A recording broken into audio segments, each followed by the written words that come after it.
푸른밤 총일입니다. 좋습니다. 미드나잇 스포일러 신기주 기자님과 함께합니다.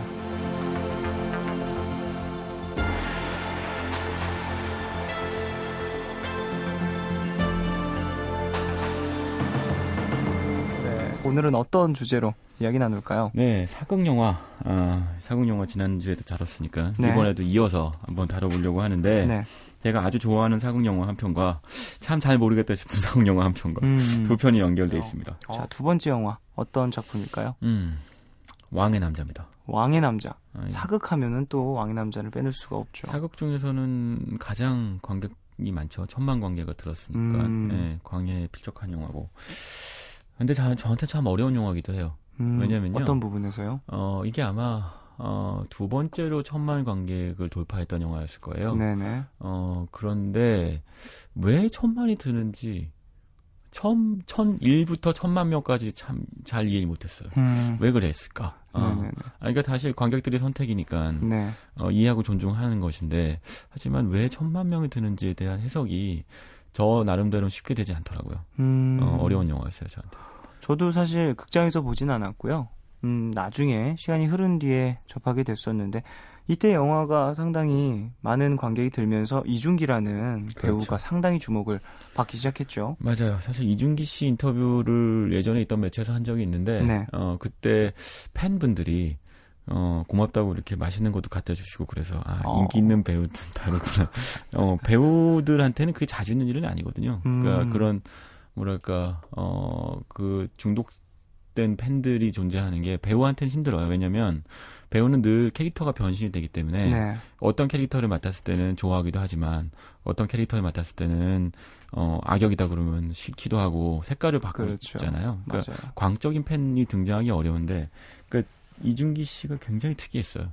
그때 뭐 초코파이도 주시고 뭐 도시락도 주시고 해서 호강했는데 배고팠는데 그래서 그때 또 이준기 씨가 예쁜 남자로 이렇게 많이 주목을 받았던 기억이 나네요. 맞아요. 그렇게 됐어요. 자, 이 영화는 스토리가 어떻게 되죠? 배경은 연산군 때예요. 네. 예, 군이라는 건 왕이었으나 쫓겨났다는 뜻이고요. 그렇죠. 예, 연산군 때고 연산군은 우리도 잘 알다시피 문제가 많은 인물이었죠. 일단 그 아버지에 대한 미움, 어머니에 대한 그리움으로 성격 파탄자가 되어서 맞아요.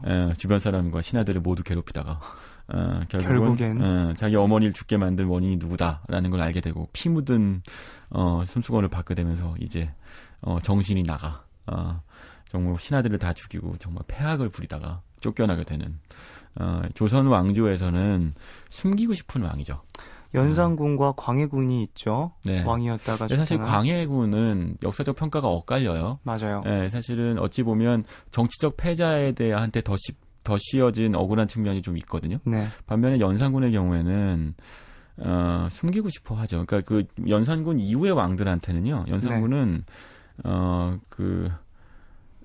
말하자면 왕이 저렇게 망가질 수도 있다. 신하들이 늘 왕을 공격하는 빌미가 됐고요. 네. 이씨 집안에서 나타날 수 있는 가장 최악의 유전자라고 하는 평가를 받았기 때문에 늘 연산군은 약점이기도 했어요. 맞습니다. 왕도 정치에서. 네. 하나부터 10까지 잘못했다라는 얘기를 들었어요. 맞아요. 네. 그래서 사실 왕한테 지나친 권력을 몰아주면 안 된다라는 얘기들의 근거가 되기도 했었고요. 네. 그러니까 이전 왕들에 비해서 탁월하게 문제를 많이 일으켰었죠.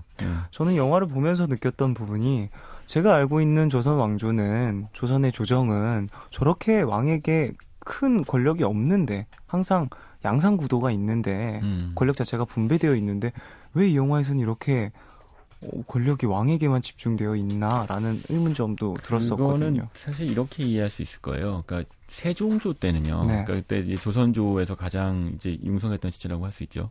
그때는 말씀하신 것처럼 왕과 신하의 권력이 균형이 잡혀 있었어요. 네. 사실상 신하의 권력이 강했는데 네.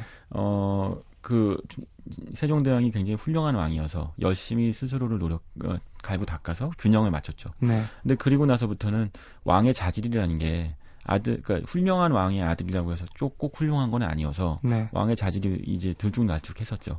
그러니까 성종조가 되었을 때쯤 되면 신권이 굉장히 강해져요. 그래서 이제 왕이 마음대로 할 수 있는 게 별로 없어지고 네. 성종이 굉장히 훌륭한 왕이라는 평가 받지만 그거는 신하들의 평가죠. 거꾸로 얘기하면 성종은 신하들을 완벽하게 장악하지 못하는 왕이었다는 평가도 가능하거든요. 그러다 보니까 이제 그 연산군의 생모인 이제 그 패비 윤 씨가 됐죠. 네. 그 인물을 몰아낼 수밖에 없는 정치적 이 상황에 빠지게 돼요. 그때 성종은 자기 이제 와이프를 패비시키는 선택을 하게 되고요. 하지만 그럼으로 해서 자기 첫째 아들은 지켜내는데 그때 첫째 아들은 이제 한이 맺히는 거죠. 그러면서 근데 문제는 연산군이 똑똑하지 못했던 건 네. 그러면 정조처럼요. 네. 내 아버지를 죽인 이제 그 말하자면 정치적인 적군들을 네. 교묘하게 밀어내려고 애를 썼어야 되는 건데 예. 연산군은 그런 머리가 없었기 때문에 그냥 화를 낸 거죠. 그냥 칼부림을 했고 그냥 내 광대를 마음대로 다 이용해서 죽이겠다. 광대를 이용해서 뭐랄까 그 장을 만든 것 같아요. 네. 나의 부모 어머니를 죽인 사람들을 뭐 숙청하는 자리를 만들려고 광대를 계속해서 불러들였던 그렇죠. 그런 영화죠. 설정을 그렇게 했던 거죠. 네, 어찌 보면 그러니까 연산군한테 선택할 수 있는 그 정치적인 선택지가 별로 없었다는 뜻일 수도 있죠. 정조 같은 그 인물에 비하면 네. 정치적인 역량도 모자랐지만 그 상황에서 연산군한테는 별다른 선택지가 없었다고도 이해할 수 있으나 말씀하신 것처럼 광대를 끌어내서까지 그런 선택밖에 할 수 없었다면 참으로 정치 영역이 모자랐다고 할 수도 있겠죠. 저는 이해하기가 좀 힘들었었어요. 제가 생각했던 뭐랄까 사극의 이미지가 계속 아니었어서 보면서 계속 되게 뭐랄까요 새롭다라는 느낌을 계속 받았던 것 같아요. 일단 말씀하신 것처럼 조선시대의 왕과 네. 최하위 계층인 천민의 대립구도다. 이거는 뭐 이 원작이 되는 그 왕의 남자의 원작이 됐던 연극에서도 이미 이 구현됐던 이 구성이기도 한데 네. 그걸 이제 이준익 감독이 훨씬 더 극적으로 묘사를 해내죠.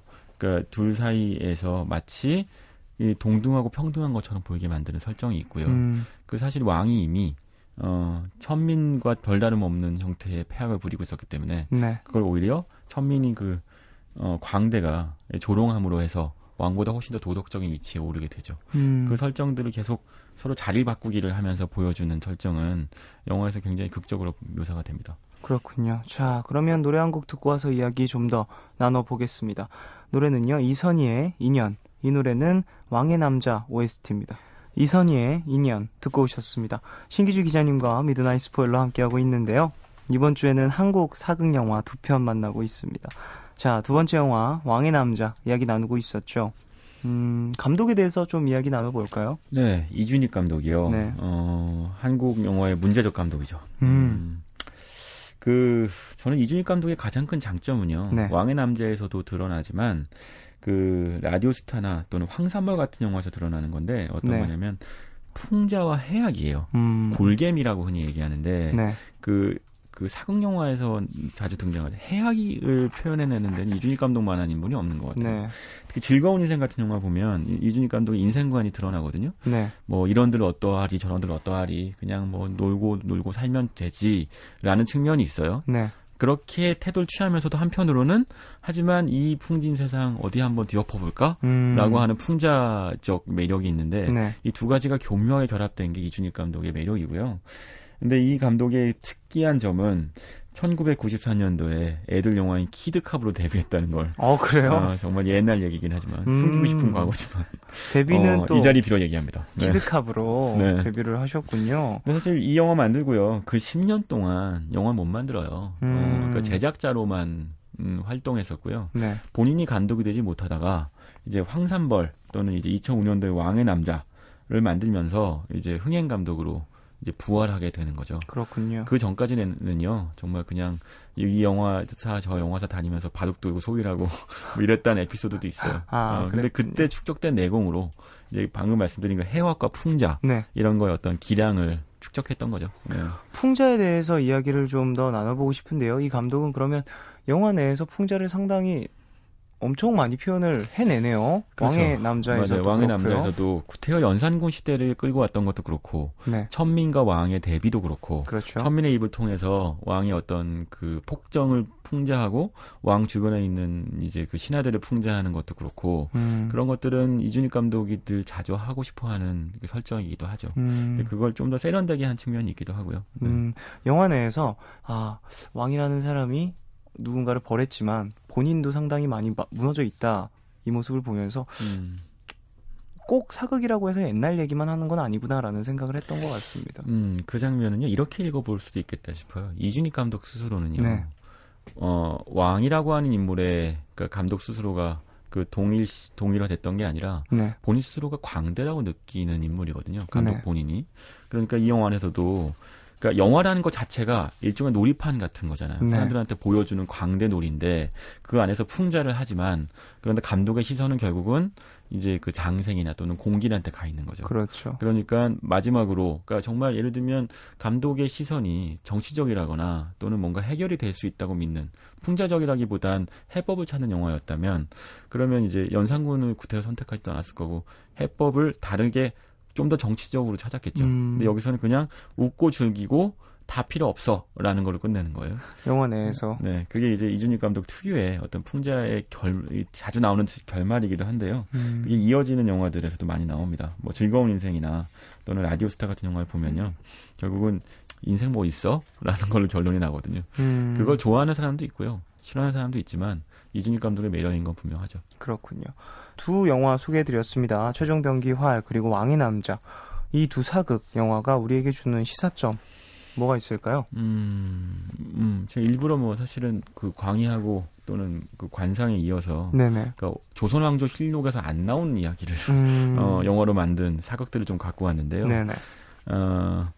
오히려 더 상상의 그 나래가 더 펼쳐지죠. 왕의 남자의 경우엔 동성애까지 등장하고요. 네. 조선시대에 있었다. 또는 뭐 활의 경우에는 정말 민중의 저항이 있었다. 네. 잡혀갔을 때 그걸 구해내기 위해서 나라는 아무것도 하지 않지만, 그러나 그 개개의 사람들은 오빠가 여동생을 위해서, 남편이 아내를 위해서 끝까지 싸웠다라는 네. 상상을 하지요. 이 역사적 상상이 우리를 대리만족시켜주는 부분이 있어요. 네. 그게 뭐냐면 주류 또는 이 기록된 역사는요, 어찌 보면 굉장히 진부하거든요. 그러니까 어쨌든 이 역사는 뻔한 것이야. 네. 계속 반복되는 것이고 어쩔 수 없는 측면이 있어라는 걸로 상상력을 제한하지만, 이 사람들의 삶은 우리한테 오히려 더 큰 희망이 되죠. 그러니까 아주 절망적인 상황에서도 구하려고 갔던 오빠도 있었고, 네. 그리고 아주 밑바닥 인생이었어도 그 안에서 웃음이 있었고, 심지어 왕을 풍자할 수 있는 용기가 있었다. 그럼 우리한테 오히려 더 큰 희망을 주잖아요. 그렇죠. 우리의 삶이 대부분 왕이 아니니까. 대부분은 공감을 그렇습니다. 할 수 있죠. 참 이 두 영화에서는 뭔가 소시민의 뭐랄까 애환과 그리고 복수라고 표현하기 좀 그런가요? 그런 억울한 마음들을 표현할 수 있다라고 좀 얘기를 해주는 것 같았어요. 그러니까 이것들을 어찌 보면요, 관객들이 이런 영화를 더 좋아하는 게, 그러니까 그 왕이 나오는 이야기들은요, 네. 어쩔 수 없이 해법으로 쫓아가게 되어 있어요. 최종적으로 왕이 어떤 해결을 해준다거나, 네. 정치적 문제들로 풀린다거나 같은 것들이 있죠. 최근에 영림 같은 영화들 봐도 그런데요. 네. 왕이 주인공이 되나 보니까 사실은 그 정치적으로 정교하게 악의가 맞아떨어져가는 이야기를 하려고 애를 쓰거든요. 그러니까 오히려 그게 상상력을 제한하고, 네. 캐릭터들을 수동적으로 만들죠. 근데 그걸 예를 들면 광해 같은 영화만 놓고 봐도요, 왕이 등장하긴 하지만 거기에 아주 평범한 인물이 등장해서 네. 상상력의 여유 공간을 만들어내잖아요. 그렇습니다. 그러니까 앞으로 영화 만들 때도 그런 것들을 더 고려할 필요가 있을 것 같아요. 그 역사는 더 이상 우리한테 중요한 건 아닐 수도 있죠. 역사에 기록되지 않은 것들을 찾아내는 것도 중요하고. 벌써 마칠 시간이 됐습니다. 자, 그러면 이제 기자님 보내드리고요. 다음 주에도 좋은 영화 이야기 부탁드리겠습니다. 안녕히 가세요, 기자님. 네. 자, 그러면 노래 듣겠습니다. 저는 여기서 2부 마치고요. 잠시 후 3부에서 90s but goodies로 돌아오겠습니다. 장재영의 가려진 듣겠습니다. 이 노래는 왕의 남자 OST입니다. 희미한 기억이 어느 밤 하늘 더